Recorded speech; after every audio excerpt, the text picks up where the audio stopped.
رب يسر ولا تعسر وتمم بالخير.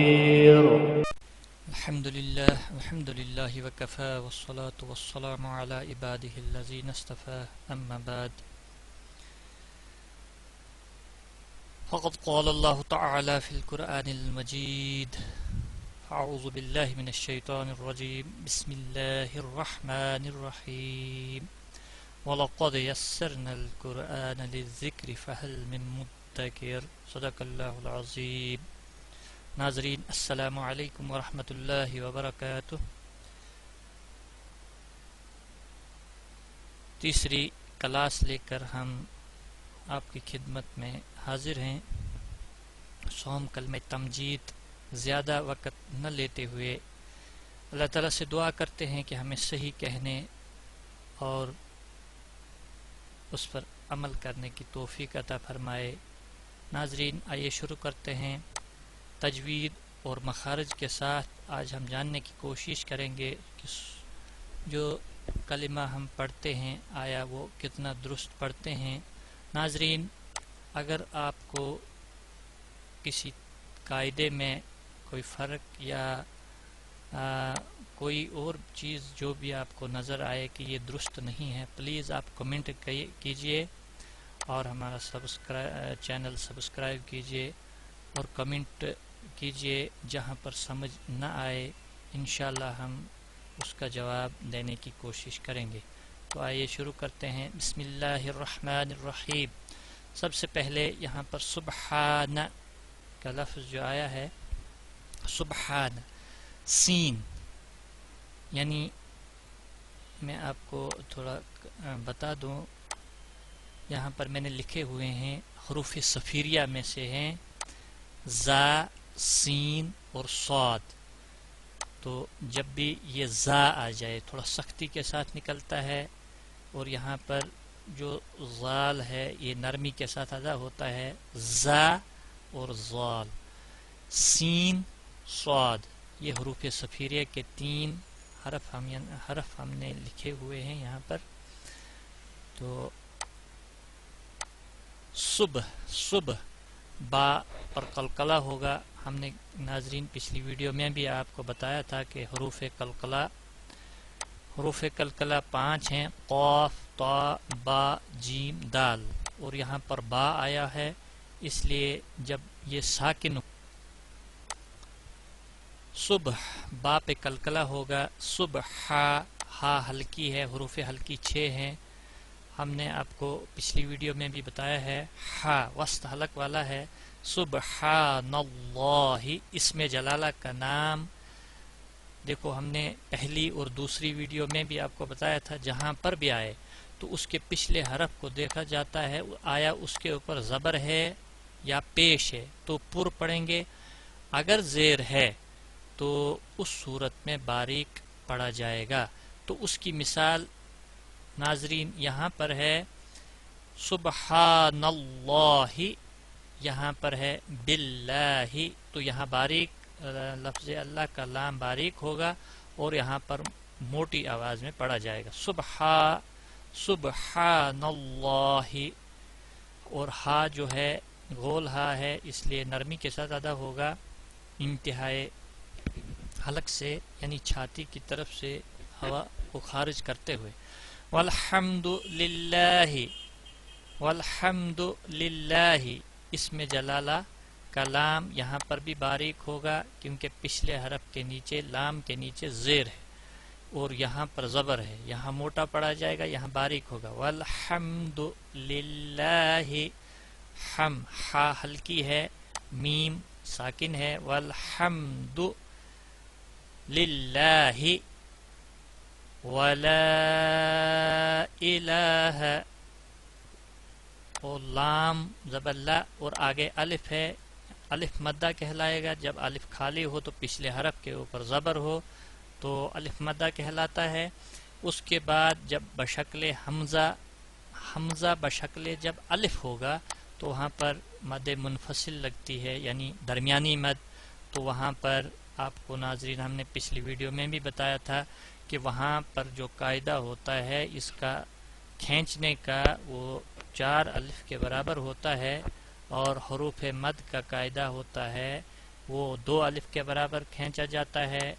آپ مد منفصل چھوٹی مد اس کو 4 الف کے برابر کھینچا جاتا ہے، وَلَا إِلَٰهَ۔ اور یہاں پر دیکھو مد اصلی اور حروف مد ان کی مقدار برابر ہوتی ہے، مد اصلی کی مقدار بھی 2 الف کے برابر کھینچا جاتا ہے، جیسے یہاں للہ اس کے اوپر بھی کھڑا زبر ہے، اس کی مقدار بھی 2 الف کے برابر ہے، اور یہاں اللہ پر بھی کھڑا زبر ہے، اس کو بھی پہلے نون اور لام کو ملایا جائے گا، اس کے بعد لام کو لمبا کر کے پھر حاضر ہی پڑھا جائے گا، وَلَا إِلَٰهَ إِلَّا اللَّهُ۔ دیکھو ناظرین یہاں پر پھر اسم جلالہ کے پیچھے پچھلے والے حرف کے اوپر زبر ہے تو لفظ اللہ کا لام موٹا ہوگا، اور اس کے بعد اس کو اپنی حرکت یعنی کھڑا زبر کے ساتھ ادا کیا جائے گا۔ حمزہ زیر ای ہم نے آپ کو بتایا ہے کہ الف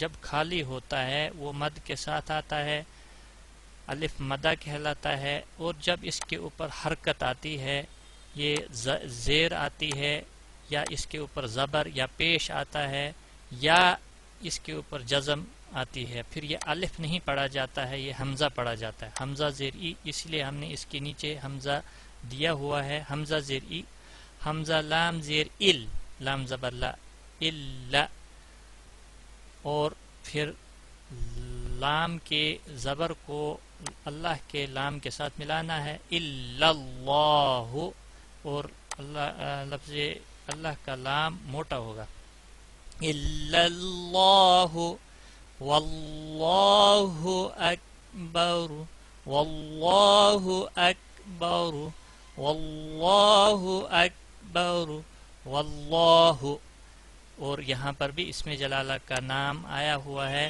اور پچھلے حرف کے اوپر زبر ہے تو اس کو بھی موٹا پڑھا جائے گا، ہا پیشو، اور حمزہ زبر اک، حمزہ کاف زبر اک، اور یہاں پر باریک کاف آیا ہے، یہاں پر ناظرین خیال رکھنا ہے کہ یہاں پر کلکلہ نہ ہو جائے، کیونکہ یہ باریک کاف ہے، یہ حروف کلکلہ میں سے نہیں ہے، میں آپ کو دکھا دوں، حروف کلکلہ موٹا کاف حروف کلکلہ میں سے ہیں، اور یہ حروف لہاتیہ کے 2 حروف ہیں، یہ جو گلے میں جو لٹک اوپر سے ہوتی ہے، یہ قاف لٹک کے تھوڑا پیچھے سے نکلتا ہے موٹا کاف، اور یہ کیف لٹک کی اگلی سائڈ سے نکلتا ہے یعنی تھوڑا باریک ہوتا ہے، قاف اور کیف، اس کا خاص خیال رکھیں، اس کیف کے اوپر قلقلہ نہیں ہونا چاہیے، قلقلہ والا قاف جو ہے وہ موٹا کاف ہے، گول کاف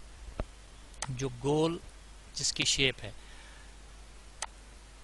آئیے چلتے ہیں سبق کی طرف، واللہ اکبر، بر، ناظرین یہاں پر جب آپ رکیں گے، بیچ میں آپ دیکھیں چھوٹا سا توئے وقف مطلق ہے، جب رکیں گے را کا پیش نہیں پڑھا جائے گا، جب نہیں پڑھا جائے گا تو را ساکن ہو جائے گا، مطلب اس کی حرکت کو جب نہیں پڑھا جاتا ہے تو پھر یہ ساکن ہو جاتا ہے، اور جب آپ اس کو ادا کریں گے تو پر ادا ہوگا، باریک نہیں ہوگا، کیوں؟ جب را ساکن ہو جاتا ہے تو پچھلے ہر حرف کی حرکت کو دیکھا جاتا ہے، اگر زبر یا پیش ہے تو پر پڑھا جائے گا، اگر زیر ہے اس صورت میں باریک ہوگا، واللہ اکبر، ولا، اور یہاں پر دیکھو لام کے اوپر زبر ہے، تشدید واو کے ساتھ ملے گی، لام کے اوپر زبر ہے اور آگے الف خالی ہے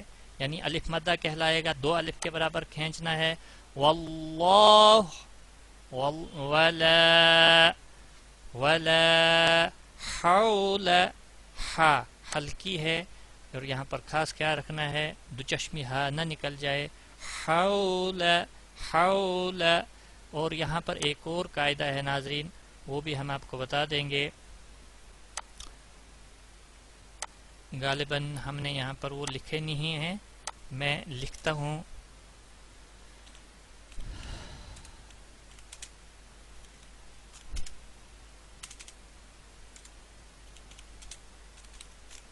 حروف لین دو ہیں، واو اور یا. جب بھی یہ دو الفاظ ساکن ہوں، واو ساکن اور یا ساکن، اب خیال رکھیں ناظرین، جب یہ ساکن ہو تو ان کے پچھلے حرف کو دیکھا جاتا ہے، اور جب ان کے پچھلے حرف کے اوپر زبر ہو تو لین کہلاتا ہے. یعنی نرمی کے ساتھ تھوڑا اس کو ادا کرتے ہیں. ولا حول ولا حول ولا، اور یہاں پر پھر الف مدہ کا قاعدہ ہے، ولا قوت ولا قوت، اور جس حرف پر تشدید ہوتی ہے وہ تشدید ظاہر ہونی ہے. ایسا نہ قوت، کچھ ایسے پڑھتے ہیں قوت، یعنی واو کی تشدید ظاہر نہیں ہوتی ہے. ولا قوت الا، یہاں پھر مد ہوگا، الا حمزہ ہم نے آپ کو سمجھایا ہے، حمزہ زیر الف نہیں پڑھا جائے گا. باللہ، دیکھو یہاں پر اس میں جلالہ کا نام آیا ہے تو پچھلے حرف کے نیچے زیر ہے تو باریک پڑھا جائے گا. باللہ باللہ باللہ العلی العظیم. العلی، لام زیر لی ہے اور یا کے اوپر تشدید ہے، اور ناظرین یہاں پر زیر آپ کو دکھائی نہیں دے رہی ہے لیکن یا کے نیچے زیر ہے. العلی العظیم، عین کا خاص خیال رکھنا ہے یہاں حمزہ نہ نکل جائے.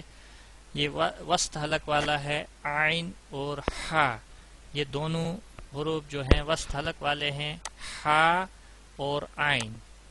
عین باللہ العلی العظیم.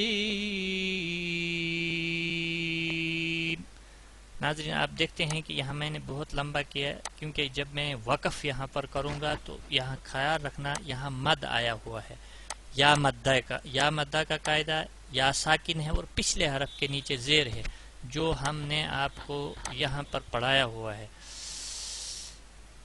واو ساکن سے پہلے پیش، یا ساکن سے پہلے زیر، اور الف خالی ہو تو پچھلے حرف کے اوپر زبر. تو یہ تینوں الف مدہ، یا مدہ اور واو مدہ، اور وہاں پر جو ہے یا ساکن ہو رہا ہے، یا ساکن ہے اس لیے پچھلے حرف کو دیکھا جائے گا، پچھلے حرف کے نیچے بھی زیر ہے اس لیے یا مدہ ہوگا، دو الف کے برابر اس کو کھینچا جائے گا. لیکن میں نے اس سے بھی زیادہ اس کو کھینچا کیونکہ جب میں وقف کروں گا تو میم کے نیچے جو زیر ہے یہ نہیں پڑی جائے گی، میم ساکن ہو جائے گا، یعنی اس کے اوپر بھی جزم لگے گی. یہاں پر نہیں لگے گی لیکن جب آپ پڑھو گے تو یہاں پر آپ ساکن جب کرو گے اس گویا کہ اس کے اوپر جزم لگ گئی. تو اس صورت میں یہاں پر ایک اور قاعدہ بنتا ہے جس قاعدے کا نام ہے مد لازم وقفی. حروف مد کے بعد جب بھی ساکن یا مشدد حرف، ناظرین آپ خیال رکھیں اور ذہن میں رکھیں، جب بھی ساکن یا مشدد حرف آ جائے تو وہاں پر مد لازم وقفی کہلاتا ہے، یعنی وہ وقف کی ہی صورت میں ہوتا ہے، وہاں پر وہ دیا نہیں ہوتا ہے. تو ناظرین ہمیں امید ہے کہ آپ کو قواعد سمجھ آئے ہوں گے. تو اب ہم اس کی مشق کریں گے. سبحان اللہ والحمد للہ ولا الہ الا اللہ واللہ اکبر ولا حول ولا قوة الا باللہ العلی العظیم. ایک بار پھر اس کی مشق کرتے ہیں اور آپ دہرائیں.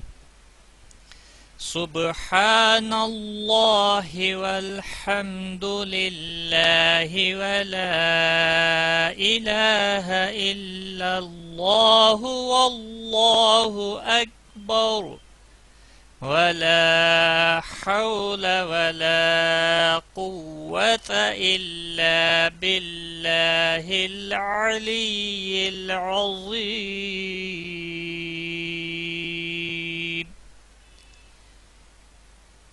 ناظرین، یہ تھا تیسرا کلمہ. تو انشاءاللہ اگلی ویڈیو میں ہم چوتھا کلمہ بھی آپ کے سامنے لائیں گے تجوید اور مخارج کے ساتھ. اللہ تعالیٰ سے دعا ہے کہ وہ ہمیں صحیح کہنے اور سمجھنے اور اس پر عمل کرنے کی توفیق عطا فرمائے. تو آج کی ویڈیو میں بس اتنا ہی. انشاءاللہ دعاؤں میں یاد رکھیے اور آپ سے اجازت لیتا ہوں. خدا حافظ والسلام.